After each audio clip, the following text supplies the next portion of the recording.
Bonjour et bienvenue à l'émission La Parole vivante. Cette émission où on prend la Bible et on découvre qui est Dieu et quel est son plan extraordinaire qu'il a pour nous.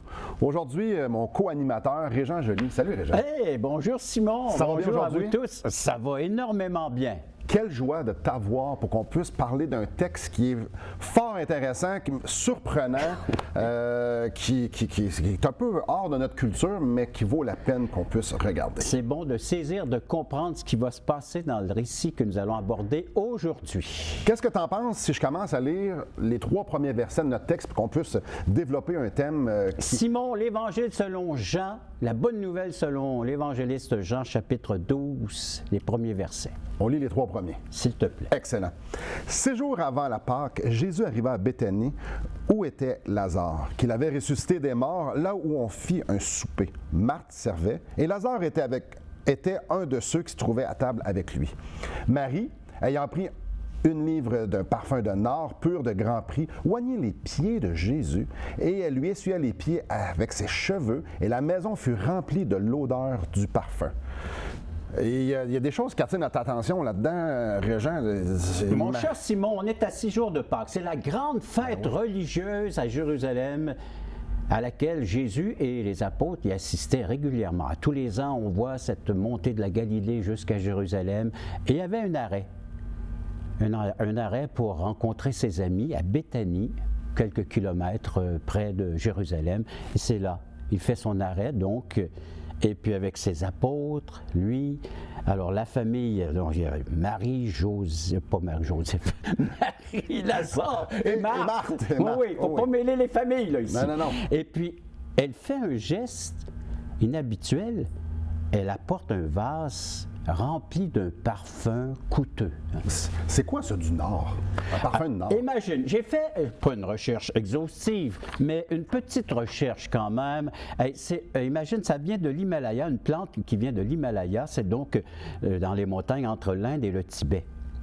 Alors, c'est tout un investissement d'avoir ça en sa possession.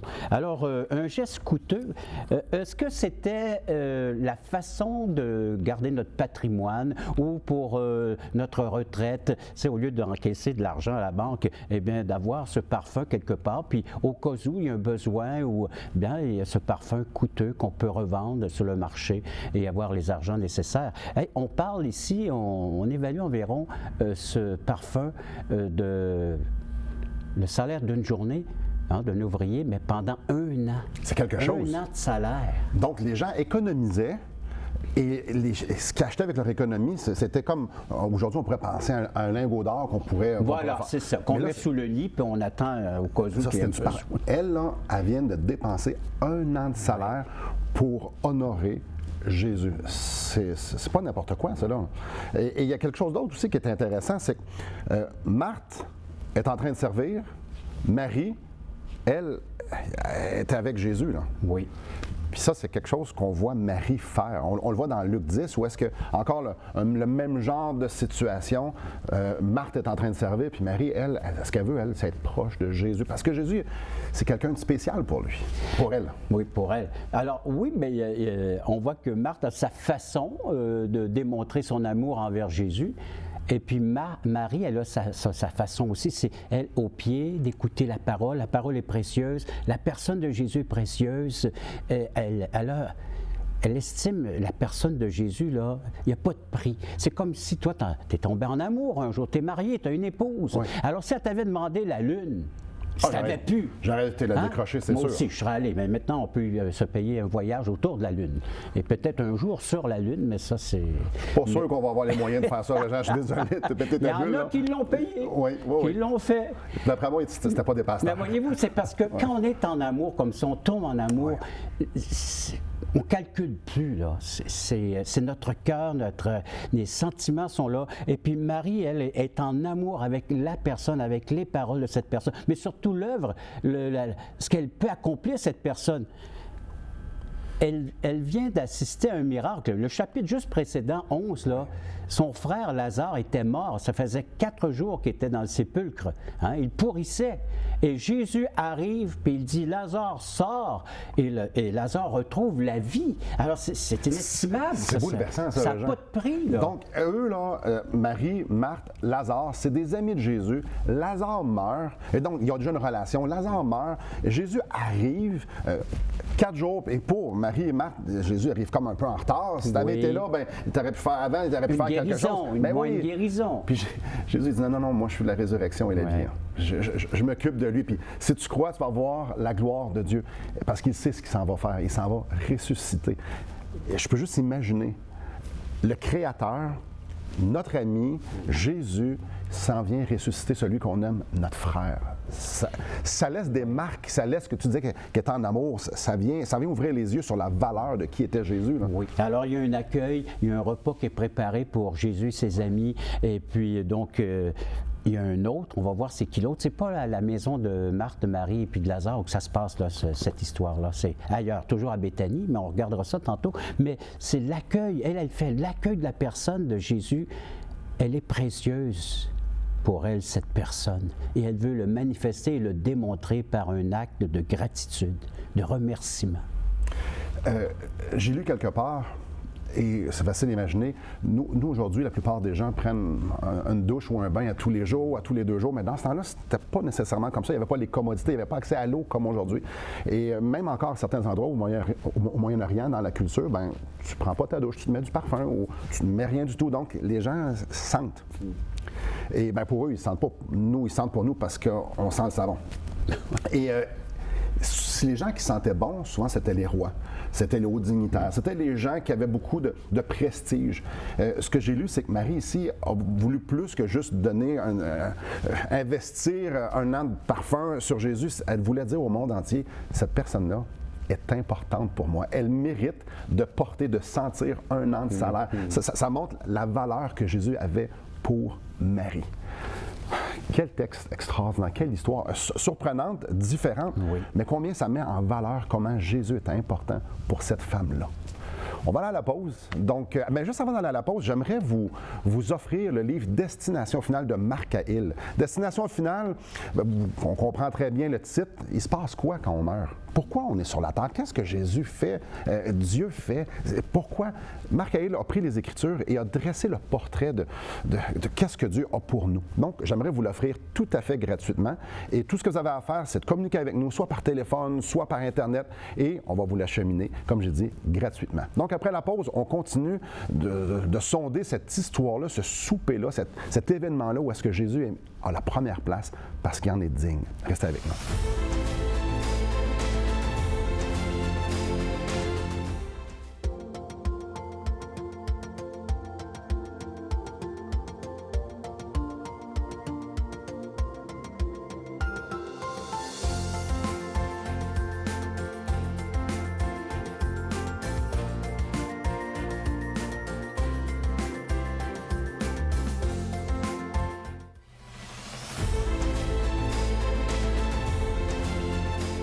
Bonjour à vous. Régent, l'évangéliste Marc apporte une information supplémentaire sur cette histoire qui la rend encore plus impressionnante ou surprenante. J'aimerais faire la lecture de Marc chapitre 4, verset 3, et on va aller chercher cette information-là.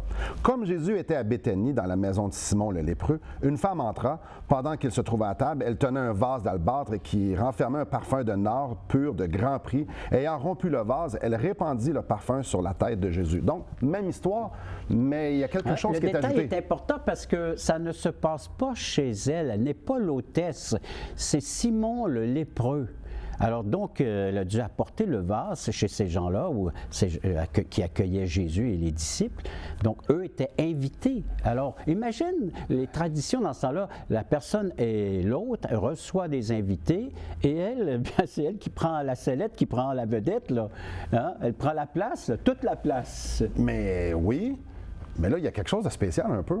Parce que, est-ce que les lépreux, je connais la réponse, là, mais est-ce que les lépreux avaient le droit de recevoir du monde chez eux. Parce que selon la loi, les lépreux ne devaient même pas être dans la ville. Si tu reviens à l'Ancienne Alliance, l'Ancien Testament, les lépreux devraient être isolés, retirés de la circulation. Parce que la lèpre, c'était pas une maladie. C'était contagieux.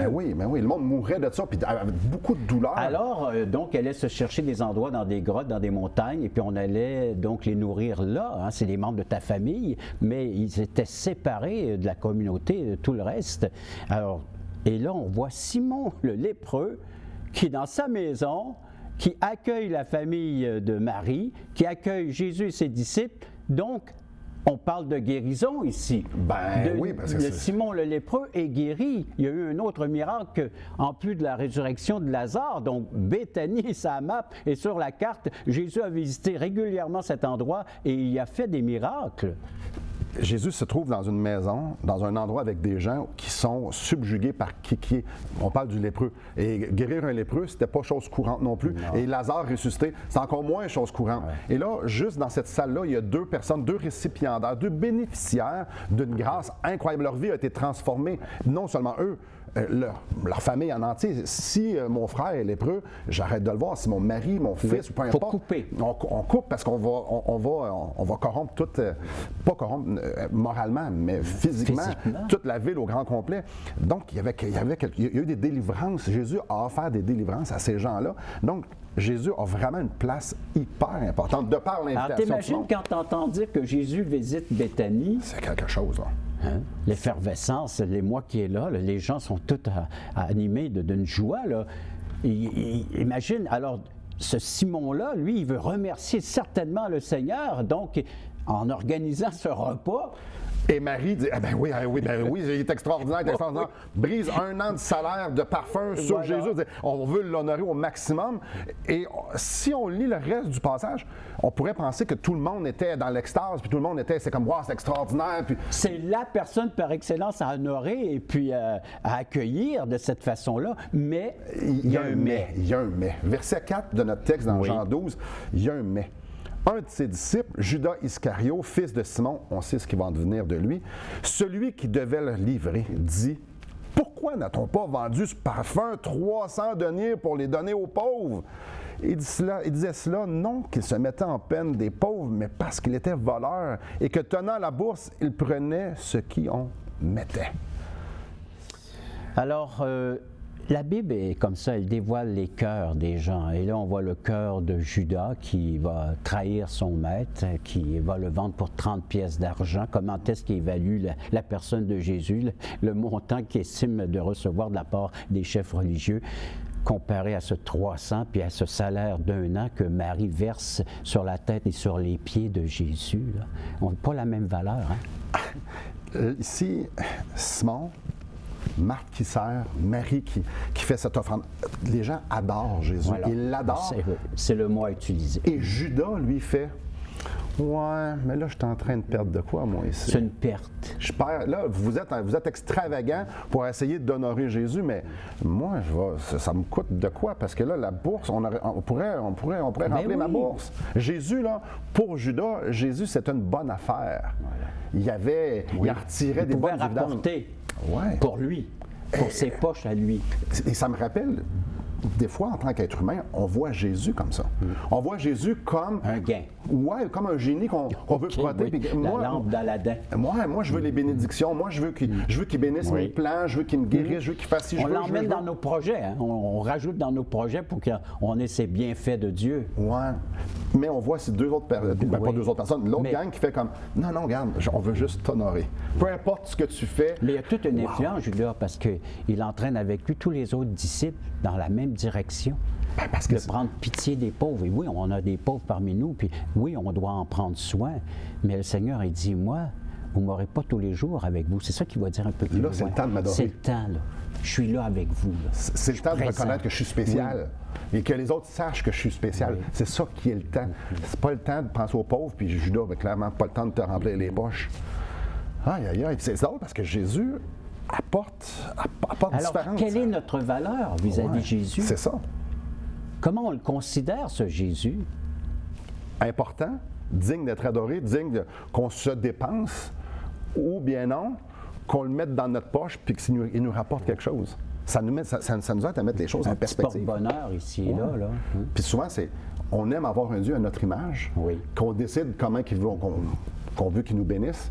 Mais Dieu dit non, c'est toi qui es à mon image, c'est pas moi qui est le serviteur, c'est toi qui es le serviteur. Et si Marthe, Simon et Marie l'avaient compris, mais pas les autres nécessairement. C'est un geste coûteux, comme on a vu, c'est un geste également courageux. C'est devant des hommes, une femme qui vient et qui fait cet acte, ce geste-là, d'honorer le Seigneur Jésus. C'est pas commun. Alors, dans les coutumes de ce temps-là et dans ce pays-là, et puis c'est un geste qui est critiqué de la part de Judas et des disciples. Jésus laisse personne indifférent, de par qui il est et de par ce qu'il fait. Il n'y a personne qui reste impassible, qui va « Ah non, moi... » Il suscite toujours quelque chose. Comme on vient de le dire, chez certains, l'adoration, chez d'autres, un gain. Et c'est bon de regarder en soi-même, dans nos pensées, dans notre cœur, dire « C'est qui pour moi Jésus? Quelle valeur je lui mets? Est-ce que c'est lui qui a de la valeur ou lui devrait être mon serviteur? Ou tout simplement, je vais l'adorer. » Prenez la pause, réfléchissez à ça. C'est essentiel pour notre vie, pour notre éternité. Donc, je vous laisse. Après la pause, on continue de déballer ce texte, encore une fois, qui est fort intéressant. Restez avec nous. Depuis maintenant 15 ans, nous avons l'immense privilège d'annoncer la bonne nouvelle de Jésus-Christ. Par la grâce de Dieu, nous avons fait plus de 500 émissions, distribué gratuitement des milliers de livres et que dire des centaines de personnes qui ont répondu par la foi à l'appel de Jésus. Aujourd'hui, nous aimerions inviter ceux qui ont reçu cette bonne nouvelle à faire équipe avec nous. Aimeriez-vous avoir un impact dans la francophonie pour l'Évangile? Joignez notre équipe en participant financièrement à la production de l'émission et en nous permettant de continuer à offrir de la littérature gratuitement à ceux qui sont ouverts à l'Évangile. Contactez-nous. Il nous fera plaisir de vous partager comment vos prières et vos dons peuvent faire la différence.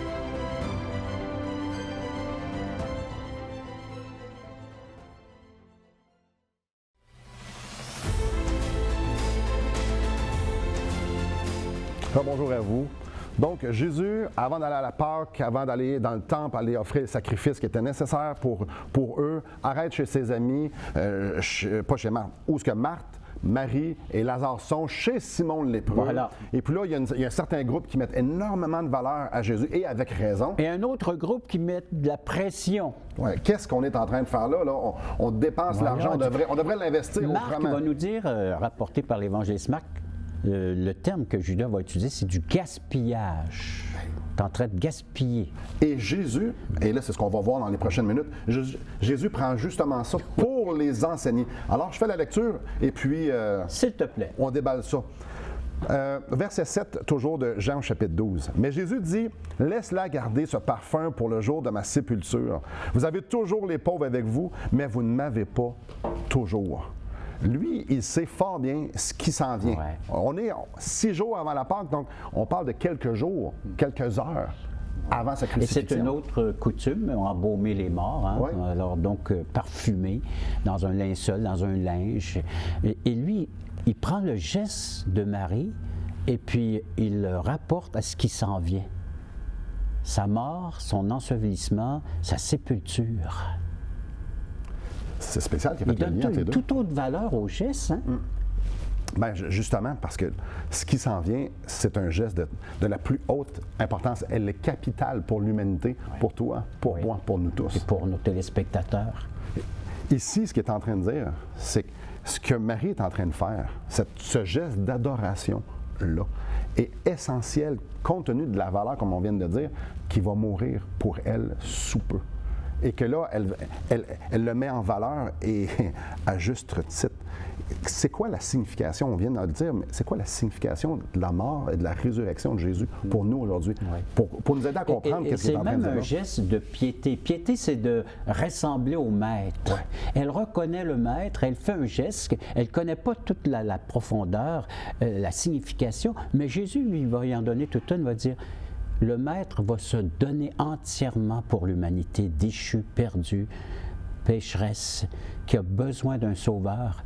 Alors, il dit, Marie, bien, c'est à cela cette piété-là de se consacrer, de se donner à son maître, eh bien moi je vais me consacrer au pécheur afin qu'il puisse obtenir une grâce de la part de mon Père, d'être pardonné, d'être réconcilié, de retrouver l'harmonie, de retrouver donc cette relation intime et personnelle avec mon Père qu'ils ont perdue à cause de leur désobéissance. Alors je viens mourir à la croix pour le péché, et pour payer la dette entièrement, les libérer et leur donner un accès auprès de mon Père. C'est pour cela que je viens mourir. Alors, il connecte tout ça, ces gestes-là, avec l'œuvre par excellence, le salut offert par la foi en Jésus-Christ seul. Et ce que j'aime, parce que ce qu'il va faire là, voilà, chapitre 13, chapitre 14, voilà. chapitre 15, chapitre 16, chapitre 17 de Jean. Il ouvre la porte, il ouvre l'accès. Exact. Ils ne comprennent pas tout. Non. Ils ne voient pas l'ampleur. Eux, ils sont en train de penser que Jésus va venir comme roi, il va établir son royaume là. Puis, mais non, je suis en train de vous ouvrir, comme tu viens de le dire si bien, la porte du ciel, la communion, la réconciliation avec le Père, beaucoup plus grand qu'on chasse les Romains de Jérusalem, puis on devient un pays comme dans le temps de David. Non, je suis en train de faire beaucoup plus grand, je suis en train de travailler sur le royaume éternel de mon Père, qui est Dieu. Le pécheur repentant va pouvoir entrer dans la présence de mon Père. Éternellement. Et ça a 101 milliards, infiniment plus de valeur que les pauvres et que Judas se mette de l'argent dans les poches. Oui. Donc c'est pour ça qu'il dit, non, ce qu'elle fait, là, c'est très, très bien. Parce que moi, je suis le chemin, le seul chemin. Je suis la vérité, je suis la vie. Il n'y a pas personne qui peut venir au Père, donc je m'en viens vous ouvrir tout ça. Et c'est sa dernière visite à Béthanie, c'est sa dernière montée à Jérusalem, parce que c'est le sacrifice par excellence qui va être offert, parce que la Pâque, c'est un remémore, un rappel de comment est-ce qu'ils ont été libérés de Pharaon, des Égyptiens, sous l'esclavage, et ainsi de suite, les Israélites, par les sacrifices d'un agneau, ceux qui s'en rappellent, avec le sang qui était sur les linteaux, et puis ils devaient, avec le bâton à la main, les manteaux sur le dos, et partir à la hâte lorsque l'ange de la mort frapperait tous les foyers en Égypte. Et ceux qui étaient couverts par ce sang étaient épargnés de la mort. C'est un rappel de ça, Pâques. Et Jésus dit, celui qui se réfugie en moi est épargné de la mort spirituelle. Il y a la vie éternelle. Alors il y a tout ce lien-là avec la fête de la Pâque qui s'en vient et le sacrifice que Jésus va offrir. Et là, justement, ce sacrifice-là qu'il va offrir, il est mort. Jésus est mort. Et c'est spécial parce que Jésus, lui, il n'avait aucun péché. Jésus n'a jamais péché. Jésus n'a jamais, il n'a jamais transgressé la loi de son Père, jamais transgressé, il n'a jamais été désobéissant à ses parents, il n'a jamais eu même l'ombre d'une pensée. Et il s'en va, lui, parfait, mourir pour eux, des imparfaits, pour toi, pour moi, des imparfaits. Justement, comme on a dit, ouvrir le chemin. C'est lui le sacrifice, c'est lui l'agneau pascal, voilà, c'est lui. Et après lui, c'était accompli, c'était parfait. Il n'y avait plus d'autres sacrifices à faire parce que lui, il a accompli la loi parfaitement.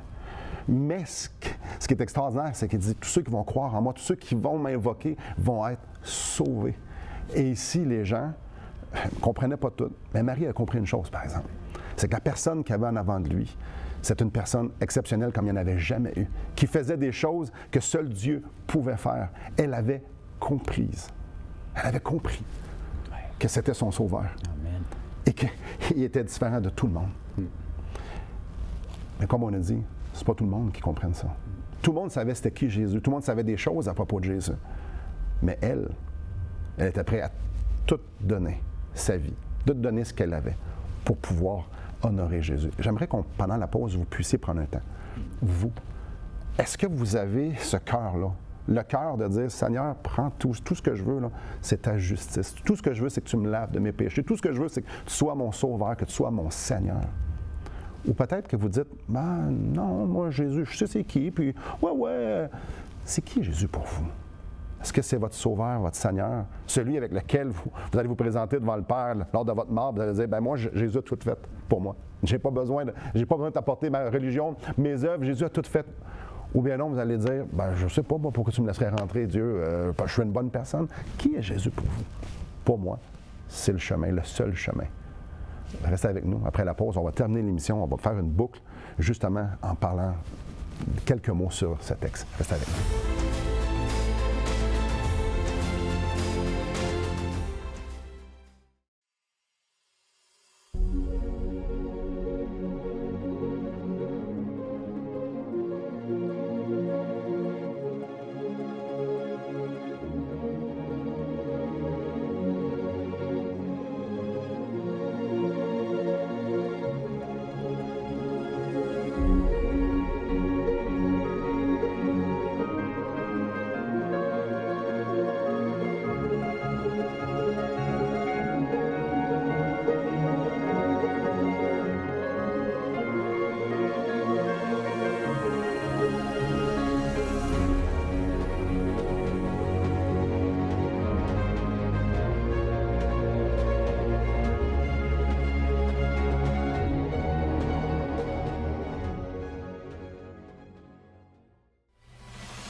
Bonjour à vous. Dans Marc, chapitre 14, on l'a lu tantôt, une petite portion, il y a encore un élément qu'on va ajouter. Un autre détail important. J'aimerais lire le verset 9. « Je vous le dis en vérité, partout où la bonne nouvelle sera prêchée dans le monde entier, on racontera aussi en mémoire de cette femme ce qu'elle a fait. » Et c'est ce qu'on fait aujourd'hui. Commémorer. Marie, elle a fait un geste de piété. Elle a reconnu le Maître, elle a reconnu la valeur de Jésus. Et elle ne sait pas trop comment remercier, comment adorer. Alors, il y va de tout son cœur, tout son être. Et comment est-ce que ces gestes de piété ont une valeur aux yeux du Seigneur? Le Seigneur a une valeur inestimable concernant ton cœur, concernant ta vie. Et il veut saisir ce cœur, il veut l'attraper par son amour, par son geste, par sa consécration, par le fait de s'être donné lui-même pour toi. Il aimerait une réponse de ta part, il aimerait que tu y consacres ta vie, ton cœur, tout ton être, tout ce que tu as, tout ce que tu es. C'est inestimable cette relation, c'est tomber en amour, comme on le disait au début de cette émission. Alors, mais de tomber en amour avec un Dieu sauveur, un Dieu Seigneur, un Dieu qui est souverain. Il a montré encore comment est-ce qu'il est puissant, la souveraineté sur la nature, comment est-ce qu'il peut guérir, faire du bien. Et alors il attend cette réponse à son sacrifice, le fait de s'être donné à la croix pour te sauver, te libérer de ta condamnation éternelle, te libérer du pouvoir du péché et de pouvoir te donner un accès tout à fait gratuit auprès du Père. Il attend que tu lui répondes comme Marie, en te consacrant à son œuvre. Sur ces paroles, j'aimerais lire Apocalypse au chapitre 3. Au verset 20, ça nous dit « Voici, c'est Jésus qui parle, je me tiens à la porte et je frappe. Si quelqu'un entend ma voix et ouvre la porte, j'entrerai chez lui, je souperai avec lui et lui avec moi. » Mais quelle invitation! Jésus veut avoir cette communion avec vous, avec moi. Et la seule chose qu'il nous demande, c'est « Ouvre-moi la porte de ton cœur, je veux te sauver, tu as besoin d'un sauveur. J'ai tout fait pour que tu puisses être sauvé. Mon sang a coulé pour pardonner tes péchés. J'ai vaincu la mort pour pouvoir te donner la vie éternelle. Tout ce que je demande, c'est que tu rouvres la porte de ton cœur et tu me dis « Viens, sauve-moi. » Et il va le faire. Oh, je vous en supplie, soyez réconciliés avec Dieu, tournez-vous vers lui et demandez-lui de vous sauver et il va le faire. Merci beaucoup, Régent. Bienvenue. Merci à vous et que le Seigneur vous bénisse.